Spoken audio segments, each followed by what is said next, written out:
Hello po, magandang tanghali. Yan, mainit. Update po tayo dito sa Mambog project po namin. Bacoor po ito. Ito po yung project namin na repair and renovation din po. Medyo maraming binaklas, tinanggal na tiles, tapos papalitan ng panibago. So, nung isang araw po, tinanggal yung mga lupa, tapos, ayan, naglagay ng flooring. Tapos magpapanibagong tiles tayo dito. Ayan, meron din tayong abang para po sa ating drainage. Tapos yung isang poste po doon, ayan, magagawa tayo ng panibagong poste doon. Yung poste nila ma'am dito manipis, kaya baka po kapalan po namin to. So diskarte na lang ng team kung paano. Medyo mainit pero ganoon talaga eh. Pag umuulan naman, di rin naman tayo makakagawa. So naglagay na lang sila ng parang ano to. Yung pinolik, parang bubong-bubong nila. Ayan. So guys, dito po sa Billy Arsenia, marami nag-inquire sa akin dito. Kaso, hesitate akong tumanggap kasi mahirap po yung ano dito. Yung parking lang, wala kaming maparkingan. Tapos, sa mga gamit, materyales, mahirap kung saan ilalagay. Actually, maganda yung unit nila ma'am kasi corner. Nakakapaglagay po kami dito ng materyales. So, yung mga pinagtibagan, hakot. May bayad po yun sa hardware. So, yung mga tiles po dito, natanggal na. Ayan.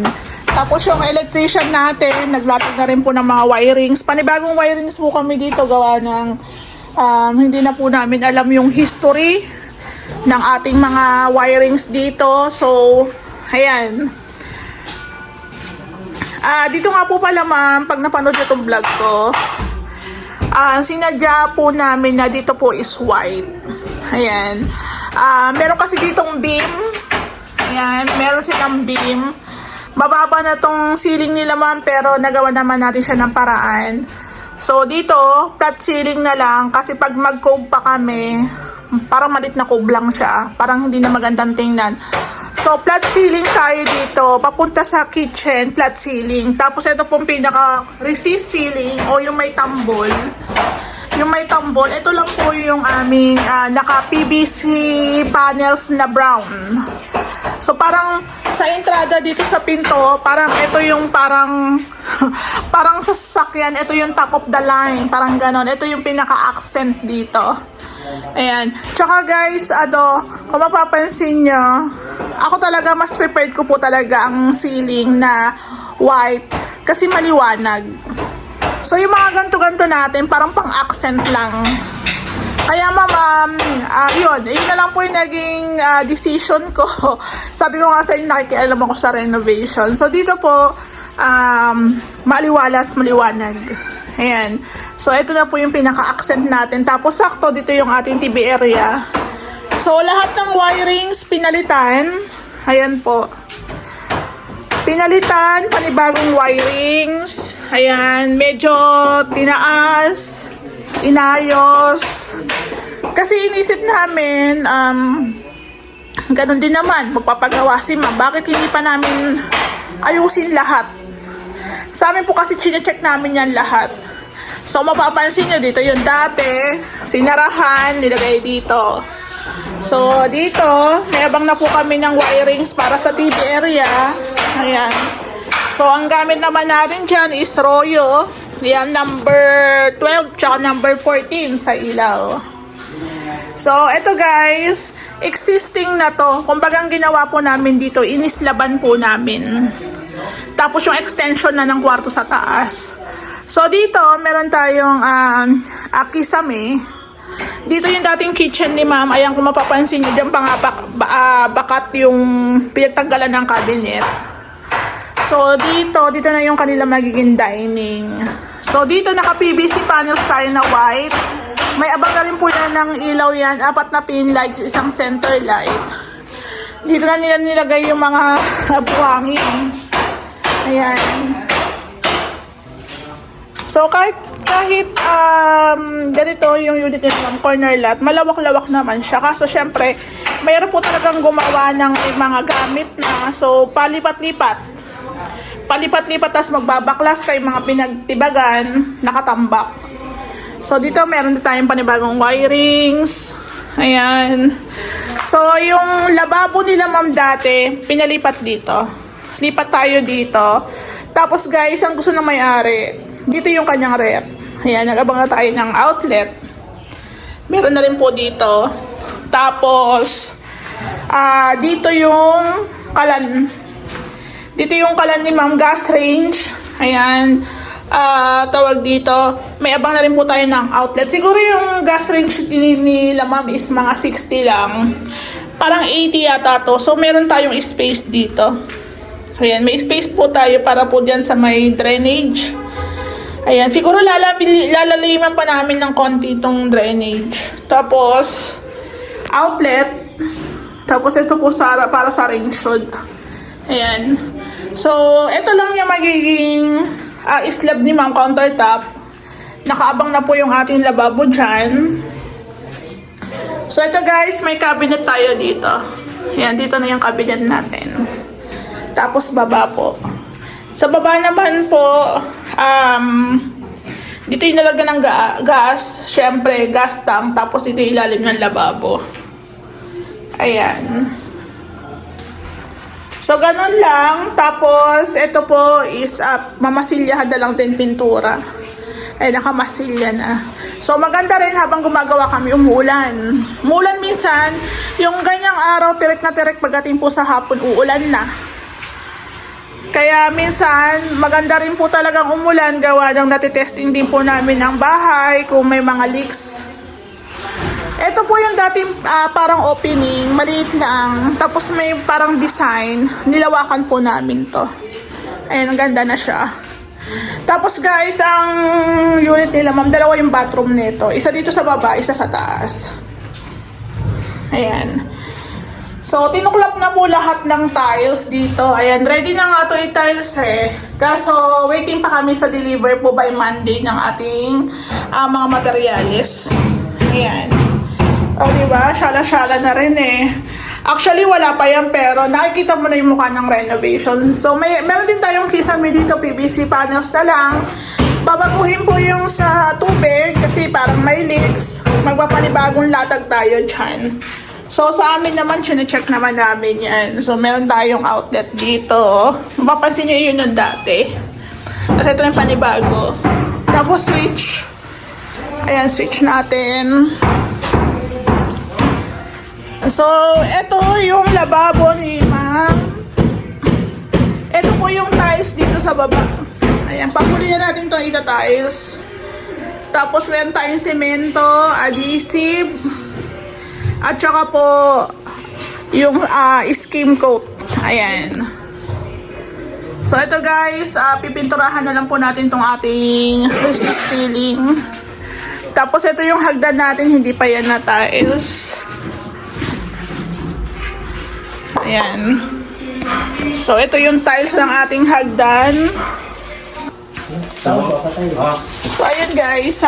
Dito naman sa may second floor. Hindi pa natin siya na-tiles yung hagdan. Papatay muna ng ating sounds kasi mag-vlog ako sa aking YouTube. Ayan. So, guys, dito po, ito na po yung pinaka-extension ng kwarto ni ma'am. Tapos, ito po yung balcony. Ayan. So, ito yung ating mga materyales. PVC. Ayan po. Tapos, ayan. Hintayin po natin yung room partition. Ayan. So, ang team ko dito po natutulog. Kaya may mga ano dito. May mga box, may mga higaan. So, ayan na guys. So, may partition na tayo dito. So, dito po, hanggang dito po ata yung magiging partition yan. May hallway po kasi dito. Access po yan dito. Ito po, itong pinto na to. Ito na po yung kwarto ni ma'am. Ayan, may pinto dyan. Tapos po, hindi po tinuloy yung ating pagtatayos kasi maglalagay pa ng hallway grills, ng railings dito. So, pag na-welding na, nailagay na po dito, tsaka lang po itutuloy yung ating tiles. Tapos, ito po yung sinasabi ko, dalawa po yung bathroom. Ito po yung isa. Ayan. So, meron tayong mga abang dyan. Ayan po. So, dito, maglalagay rin po tayo ng PVC, kisame. Ayan. So, dito po, nakakisame na rin po yan. Share board muna, tapos papatungan po namin ng PVC panels. So, ito na yung kwartong isa. Sa plano po nandito yung pinto, tatapat po ng ating hagdan. Doon ko po pinalipat kay Ray. Tapos dito mayroon po tayong isang pinto pa dito. So dito na lang pinalipat ko po para hindi naman siya tapat. Actually may space pa naman. Ayan no. Tao kaya ta? Sino? Yari yata. So ayan guys. Dito yung ating installer, tapos nandito yung ating electrician. So, ayan. Ito na po yung isang kwarto. Ayan o.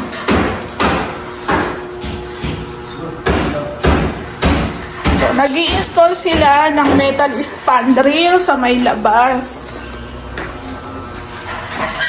Ito po, ayan na itsura niya. So, ang gamit po natin dyan is share board. Ayan. 1/4 po ang kapal. Tapos andyan, meron na rin tayong ilalagay ng mga additional outlet. Ito yung mga cabinets ni ma'am na hindi na nila natanggal, gawa na mabigat. So, hindi kaya ni ma'am. So, ayan na. So, yung hamba natin, kasama na rin po yan dyan. Pero pinto, wala pa kami. Dito, may abang na tayo ng aircon. Ayan po. Tapos dito nga po pala, pinapalitan ng metal spandrel. Yan, ingat-ingat lang. So, naglagay din po kami ng ilaw dyan. So, ito, tinatanong ko si ma'am kung anong pintura ang preferred niya. Ang tiles po kasi namin, white, marble white. Tapos, ang PVC namin is white. Siguro, pwede si ma'am dito mag-gray. Pwede rin siya yung mga bridal white, wind whisper, pwede siya. Pwede siyang ganon. Para hindi naman puro white. Tapos, sa kwarto po ni ma'am, ayan, no. Ito po yung baba niya is yung kitchen. Tapos ito po yung pina-extend ni ma'am. Ito po yung kwarto niya siguro nasa nasa 3 meters ang pinakalapad, 3 to 4 parang ganun po. So ito po nilagyan ng insulation, nilagyan po ng share board tapos PVC panels. Ayan po. So may abang na tayong pin lights dyan, tapos isang center light, tapos yung mga dugtungan dyan po natin lalagay yung ating kornisa. Yan, ito po yung mga kornisa natin dyan. Yan na lang po yung panglalagay namin. So yan din yung kagandahan ng paggamit ng kornisa, kasi yung mga gilid-gilid na yan, lalo na to hindi pantay ang ayan o, hindi pantay po. So ma-hide po natin yung mga ganyan sa pamamagitan po ng paggamit ng kornisa. Mas maganda rin kasi siyang tingnan. Kahoy, meron PVC pero limit lang yung design, kaya kahoy na lang po yung ginagamit namin. Kung halimbawa gusto ni ma'am ng kulay blue, kulay red, yellow, pink, bahala na kung anong kulay, pwede. Kasi kahoy naman po ito. So dito po sa labas is naka metal spandrel po tayo. Ayan. Naglagay rin po tayo ng pin lights. Tapos yung lumang kisame, ayan, metal spandrel na po yan. Ganda tingnan, di ba? Linis. Ang galing. So, bali dito po sa unit ni ma'am, parang ang bibilihin na lang din namin is yung pang roofing, pang gate, tapos yung pintura. Ayan. So, halos nakikita mo na kung alin pa yung mga materials na kulang Yung para sa hagdan, wala pa kami para sa hagdan. So, dito, roofing, tsaka yung mga metal framing, ayan, tapos magkikisame. Yun na lang naman halos.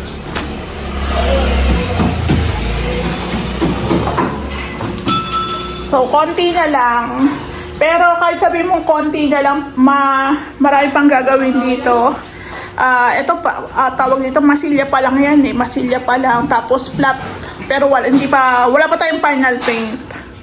Tapos yung ibang accessories nila, ma'am. Yung mga pinto, wala pa yan. So, bibili pa kami ni Rhea. Pero yung mga tiles po, halos kompleto na rin po namin yan. So, ito guys, kung mapapansin nyo, halos buo na po yung ating room partition. Nakakabit na rin po yung ating mga PVC panels. Ayan. Yung ating kornisa. Sa page po namin na Sir Ray, ang daming nagko-comments na bakit hindi daw kami gumagamit ng PVC na kornisa. Meron naman, kaso limit lang po yung design. Tsaka, madali lang kasing bilhin ang kornisa sa hardware. Tapos kung halimbawa may gusto si client na ibang kulay, pwede po namin paglaruan sa pamamagitan po ng pintura. Yung mga PVC po kasi, minsan hindi po nila gusto yung kulay. Ayun. So, ayan guys, pampaganda lang naman yung kornisa, pansara sa mga kantuhan, dugtungan, nagbibigay po ng dagdag design. Tapos may mga nakaabang na rin po tayong outlet dyan, doon sa mga butas. Pati rin po dito sa mga pin lights, ayan, may mga butas para yan na lang po yung abang ng bubutasan pag naglagay po ng pin lights. So, ayan guys, kung nakapalo kayo sa amin, nakasubscribe kayo sa aming YouTube channel, ibang-iba na po rin ang itsura ng ating Mambog Fried Check. Ayan. So, ito guys, medyo marami na rin po kaming nabiling materyales kasi halos nakikita mo na rin yung kabuuan. Ito po, lalagyan pa to ng hallway grills. Ayan, kaya hindi pa po muna tinuloy yung pagtatiles dito. So, yung bathroom, nagkaroon kami dyan ng pagsusukat na. Si Ray nagsusukat na kung saan yung mga tamang pwestuhan. Tapos, ang peg po dyan is hidden door. Ayan, ang ganda po talaga pag naka-PVC panels. Bukod sa hindi ka na magpipintura, maganda na rin siyang tingnan. So, ito rin po, nasabi ko rin po sa vlog ko, yung mga outlets po dyan, mga switch, binago po ng location, kumbaga, yung mga luma, pinatay na, tas nagpanibagong install po ng mga utility box. Ayan. So, guys, dito po sa unit sa Mambog, tuloy-tuloy na po yung pagmamasilya. Ang pintor ko naman po 3. Kaya kada projects po is merong naka-dispatch na ating pintor. So, ito po yung isang kwarto. Ayan, hindi ko lang masyadong mapasok kasi may naka-install po yung ating hamba. Ayan, naka-PVC panels. May partition na.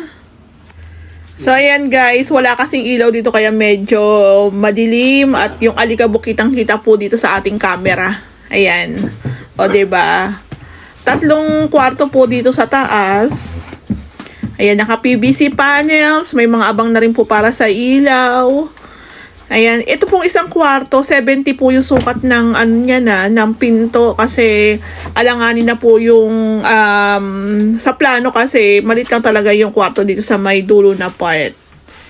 Ayan, o, diba? Mamasilyahan na lang po yan. Tapos, primeran. Yung CR po natin dito sa taas, talagyan din po yan ng kisame, itatiles, may mga abang din po yan ng wirings. Ayan po. So, nakikita na natin yung kabuuan, diba? Ito naman po may plano to eh, kaya madali na lang pong sundan. Pero meron lang din mga conflict sa plano, kaya may iniba kami doon. Yung hagdan natin, itatiles din po yan, pero tatapusin po muna yung mga ginagawa sa taas para hindi na rin po siya ma-damage. Ayan, yung baba natin, meron na tayong cube ceiling dito. I-finish na rin po yan, mamasilyahan. Tapos, nandito na rin po yung mga ibang materyales na gagamitin po sa bathroom. Halos kompleto na po kami ng materials dito. Siguro, ang wala na lang yung para sa roofing, sa labas, sa gate. mga metal, pang cabinets, ayan. Yung pintura, wala pa. Mga fluted panels, sa gagamitin sa hidden door. So, ayan guys. Pero, nakikita mo na yung mukha ng renovation, halos nakokompleto na natin. Ayan na, yung mga tiles namin nandito sa labas. Ayan, o diba? So, abangan nyo yung ating tiles bathroom renovation. So, ito parang naglalaro sa ano to sa mga more on white, gray ang combination dito sa unit nila, ma'am. Pati rin po tong front extension nila. Kasama rin po ito. Ayan, yung dito nga po sa labas ng bahay, yung kisame po dyan dati is Shera board. Bulok-bulok na rin. Ayan, nilagyan po natin ng metal spandrel. Pang matagalan na rin kasi yan. Ayan, meron siyang abang na ilaw dyan. So, ayun guys, kung magpapagawa, renovate ka ng bahay, isang bagsakan na. Kasi naman po kami, full renovation naman kami. Pati dito sa may garage nila, naglagay din po kami ng parang kanal.